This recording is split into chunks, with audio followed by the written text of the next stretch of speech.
Ok, entonces vamos uno por uno. Este es un cilindro granuloso, su nombre lo define, se ve solamente granular y nada más que granulitos en su interior. Este da necrosis tubular aguda, lo repito, además de que podría significar cualquiera de estas, aunque no lo puse. La más respuesta acertada en qué representa es necrosis tubular aguda. ¿Y qué lo compone? Pues células en degradación, ¿no? Células cuáles van a ser de epitelio tubular. Aquí tenemos, por ejemplo, cómo es un cristal de ácido úrico, como rombito cuando es muy fino, y si se van pegando uno sobre otro, se va haciendo grueso, grueso, hasta demasiado grueso, ¿no? Este es el ejemplo de los cristales de fármaco. Aquí tenemos cristal de ácido clovir, de indinavir, de sulfas. Aquí tenemos cilindros granulosos, granuloso, granuloso, granuloso, y este es un cilindro séreo. ¿Qué significa cilindro séreo? Insuficiencia renal crónica. Ácido úrico, rombitos delgaditos, algunos más gruesos, cistina, ¿no? Ahí están, miren, hexágonos, hexágonos, hexágonos. Y los estrubita fosfato triple, que son de las infecciones urinarias, en foto y en dibujo. Un cilindro hialino, es decir, casi nada más son puras proteínas. Otro granuloso. Antes de avanzar, ¿por qué se agrupan en cilindros? Pues, o sea, ¿por qué salen cilindros y no salen cubos o no salen esferas?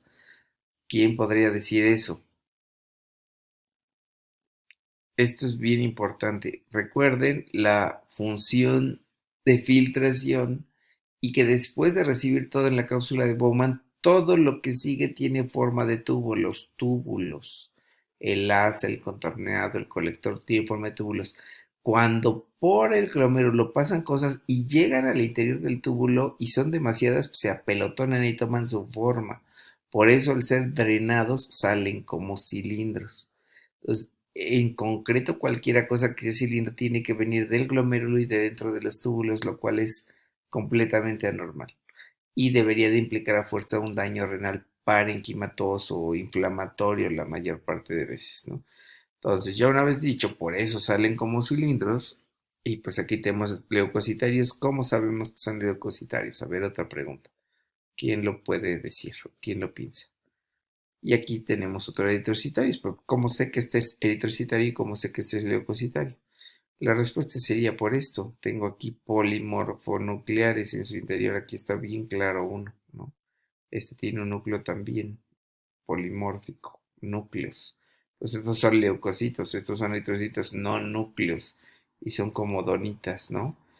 Podemos ver fosfatos amorfos y pues bueno, estaríamos pasando a la valoración ya de la tasa de filtrado glomerular, tema de los fundamentales de todo este curso, ¿no? Porque, pues la verdad, quiero decirlo con pesar, que ustedes van a ser muchos médicos de primer contacto, médicos generales, y nada más ven por usanza de médicos viejitos o médicos que a esto no le entienden bien, que cuando van a su internado a los hospitales, todos le piden depuración de creatinina, depuración de creatinina, depuración de creatinina, lo cual aquí vamos a discutir que pues, tiene usos limitados, no es un uso universal y de hecho es muchísimo mejor, más barato y costo efectivo y fácil para el paciente calcularles por fórmula que todo mundo ya tiene en sus teléfonos inteligentes. Entonces, vámonos de lleno sobre eso. Primero, todo mundo cuando se va a dializar o cuando pide una valoración por nefrólogo llega, es que la creatinina, es que la creatinina, y llegan, es que se está dializando y no le baja la creatinina. La creatinina por principio no es mala, ni siquiera es tóxica. La creatinina se ha usado porque viene del griego creas, que significa carne, y es un subproducto del metabolismo muscular. Entonces yo tendré mucha creatinina en sangre por dos procesos. O estoy demasiado musculoso o no filtro bien la creatinina, ¿no? Entonces, eso es otra. Y tendré poca creatinina. Si estoy todo demasiado y caquético, tendré poca creatinina, aunque mi riñón no la filtre bien y ya no funcione. Pero no tendría creatinina que acumular para que se me suba en la sangre. Dicho, esto me lleva al otro, a decir que la creatinina siempre debe de ser baja en sangre, eso es lo normal o lo deseable, y entre más alta es peor, es inversamente proporcional a la tasa de filtrado glomerular, entre más creatinina menos tasa. Y aún así la pura creatinina no tiene la mejor correlación con la tasa de filtrado glomerular y se ve sujeta a cambios por otros factores, ¿no? Entonces, aquí vemos esto. Ahora sí ya se ve bien. Entonces, ¿cómo se llama? Cuando yo ya tengo que estudiar la función de filtración en un glomérulo, que pusimos esta fotito de un glomérulo, aunque este glomérulo tiene lesiones, que será interesante que ahorita no las verán, pero cuando avancemos en las clases podrán ver que regresan esta diapositiva y ustedes de hecho reconocerán qué enfermedad específica tiene eso, ese glomérulo, lo garantizo 100%. Ahora, ¿cómo se llama? Eh, si yo estoy midiendo tema de cuánta agua saco, de cuánto volumen de líquido, estoy hablando de un filtrado glomerular. Pero si yo quiero inferir el volumen de lo que filtro en base a la concentración de la sustancia que trae, entonces yo estoy hablando de una técnica de depuración. Por tanto, cuando quiero inferir el volumen filtrado a partir de medir una sustancia en la orina, por eso se llama depuración. Cuando quiero inferir el volumen filtrado a partir de la sustancia diluida en la orina llamada creatinina, hago cuánta depuración de creatinina tiene y entonces sabré cuánto volumen está filtrando. Pero no es lo único que puedo medir la depuración, puedo hacer depuración de Boone, de inulina, de varias cosas, ¿no? Que estén ahí en la orina. Entonces recordamos, las técnicas de filtración miden como tal el volumen del líquido y estas infieren el volumen del líquido a partir de la concentración de la sustancia que estoy estudiando. ¿Por qué los ácidos, es decir, la creatinina, el nitrógeno ureico y la urea no son todo para determinar la función renal? Bueno, por esto, esta tablita que yo solo la tengo en mi clase porque yo la hice para mi clase, aunque van a encontrar una parecida aquí, pero esta está mejor. Entonces, fíjense, yo puedo tener, primero vean, aquí tengo nitrógeno ureico, que son los azuados, o la misma creatinina, y tengo flechas que me dicen si el nitrógeno ureico o la creatinina están altas o normales, ¿no? Primero, si yo tengo sustrato incrementado, es decir, yo ya dije que es un subproducto del metabolismo de mi propia masa muscular o de mis propias proteínas, pero también puedo incrementarlo si como muchas proteínas. O por ejemplo, si tengo sangrado gastrointestinal, pues resulta que es como si estuviera comiendo tacos de moronga o porque al fin y al cabo la sangre es tejido, tejido que cuando cae a mi intestino lo va a degradar igual que si se comiera cualquier otra comida proteica. Entonces, ingesta de proteínas, sangrado gastrointestinal, estados catabólicos donde yo estoy, su nombre dice, destruyendo o catabolizando mi propio tejido, como la fiebre, esteroides o quemaduras. O bueno, una destrucción fehaciente como es la rabdomiolisis, la destrucción del músculo estriado. Entonces, todas estas, pues, tendría un incremento en el sustrato y me subirían mucho el boom, pero pues esto no afecta a la creatinina o no afecta que tenga yo mucha toxina, pero la creatinina se quedaría igual. Salvo en esta, pero esta porque tiene una flecha arriba, porque cuando la rabdomiolisis ya es establecida puede provocar falla renal y la falla renal también lo vamos a usar ya como un sinónimo. Cuando yo diga falla renal, no quiere decir que el paciente no orina ni que esté hinchado. Cuando yo digo falla renal es que tiene incremento en la creatinina, ¿sale? Entonces ya tiene falla renal. Entonces, o situaciones de sustrato disminuido, tengo un pobre de Somalia o de la sierra o de donde ustedes quieran, o que no come nunca proteínas, pues ese sustrato va a estar bajo, pero no quiere decir que tiene más función renal y esto va a estar normal, quiere decir que no hay sustrato que aporte la toxina, ¿no? Toxina me refiero a los azuados, nitrógeno ureico, urea, no a la creatinina no es tóxica, solo es una medida de la filtración, si yo filtro mucho o filtro poco. Por tanto, tampoco es un marcador de efectividad de la diálisis o la hemodiálisis para los que así lo quieran comprender cuando vayan a sus especialidades, los que les toque hacer especialidad, los que no hay muchísimas vertientes para un médico en la actualidad, que la verdad son igual de interesantes y atractivas que hacer especialidad. Entonces, si yo tengo por otra hipoperfusión, es decir, que no llega sangre al riñón, como la deshidratación, la falla cardíaca congestiva, el choque o un volumen sanguíneo disminuido, esto me va a incrementar los ácidos y pudiera incrementarme la creatinina, poquito o mucho. Una obstrucción urinaria incrementa las dos. En concreto, pues no me puedo basar solo a esto para saber si hay falla renal o no. Aquí además vean, factores que afectan la creatinina. Si yo tengo enfermedad renal, la creatinina sube porque baja la tasa de filtrado glomerular, ¿no? Si yo tengo masa muscular reducida y la creatinina baja, pues en niños malnutridos o mujeres malnutridas, si yo ingiero demasiada carne, la creatinina va a aumentar porque hay un incremento en la creatinina que se genera al degradar esas proteínas que me estoy comiendo. Y así todos, ¿no? La malnutrición lo baja, el trimethoprim, ¿por qué la incrementa? Porque hay una parte de creatinina que se secreta tubularmente, no solo se filtra. Por eso la creatinina no es el marcador ideal, porque no solo se secreta, no solo se filtra por la médula, también se secreta. ¿Cuál es la sustancia que solo se filtra, no se secreta y no se reabsorbe en el túbulo? Por lo tanto, es una sustancia ideal para determinar la filtración glomerular. Eso es de su clase de oficio. ¿Quién me dice qué es eso?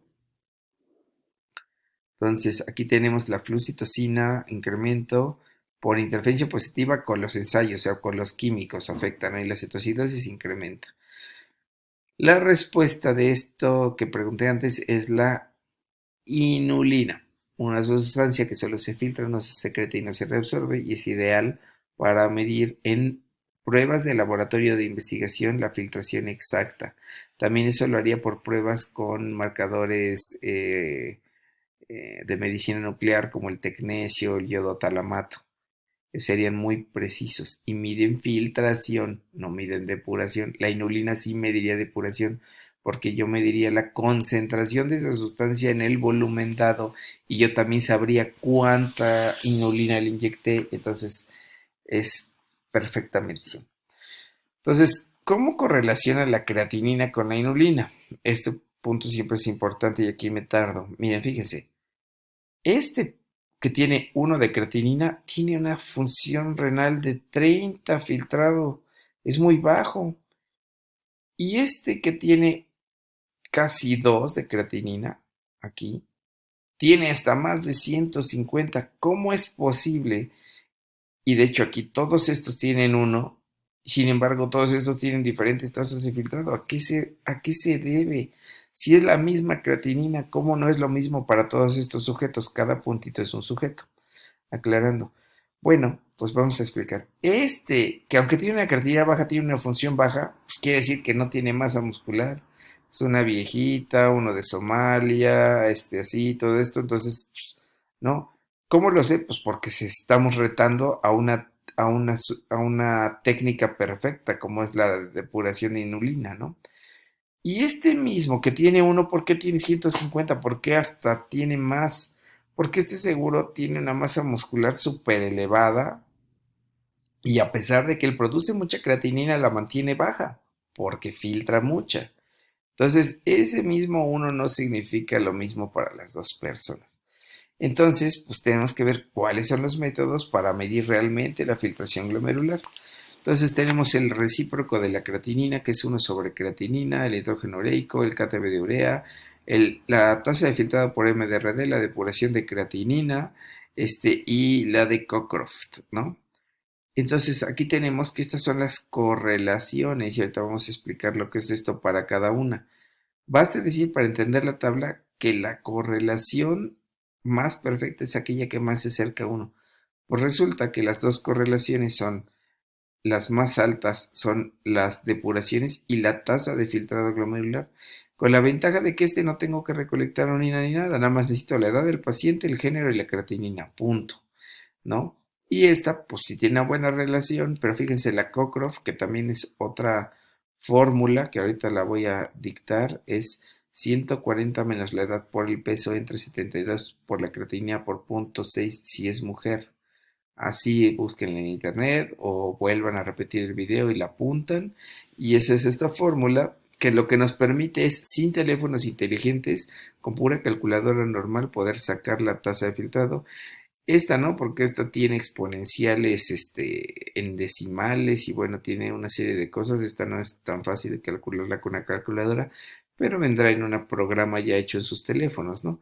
Entonces, ¿qué es la correlación lineal simple? El coeficiente de correlación, que es la R, que yo estaba diciendo allá, es un número que indica el grado de intensidad y asociación de las variables. Entonces, si R es menos 1, que es una correlación inversa, es decir, entre más aumenta mi valor, significa que está disminuyendo lo que yo quiero medir. En cambio, Si yo tengo una correlación positiva de más uno, quiere decir que lo que yo quiero medir incrementa uno y mi prueba también incrementa uno. Entonces, eso es una correlación positiva. Y el R0, que no hay correlación, es decir, esa prueba ni sirve para diagnosticar lo que yo quiero diagnosticar. Entonces, volviendo a la tablita, las que más se acercan al uno y las que más se alejan del uno, pues son las peores pruebas, ¿no? ¿Cuál voy a elegir? Se sugiere que tomen esto como una directriz. Yo podría elegir MDRD en pacientes con nefropatía diabética, edad media, pacientes de raza negra, hipertensos y pacientes trasplantados. Podría elegir Cocker-Gaul en extremos de la vida y peso, porque dentro de la fórmula yo debo meter la edad y debo meter el peso. Entonces la fórmula tiene modo de ajustar esas variables. Y la depuración en pacientes embarazadas, en pacientes en extremos de la edad y peso y en pacientes con desnutrición. Entonces, esto ya me daría como más idea de cuándo debo usar una y otra. ¿Qué cuál van a usar en su vida diaria y viendo pacientes diarios en la consulta? Por favorcito santo, van a usar esta, no esta, no esta. Y hasta ahí dejamos esta parte.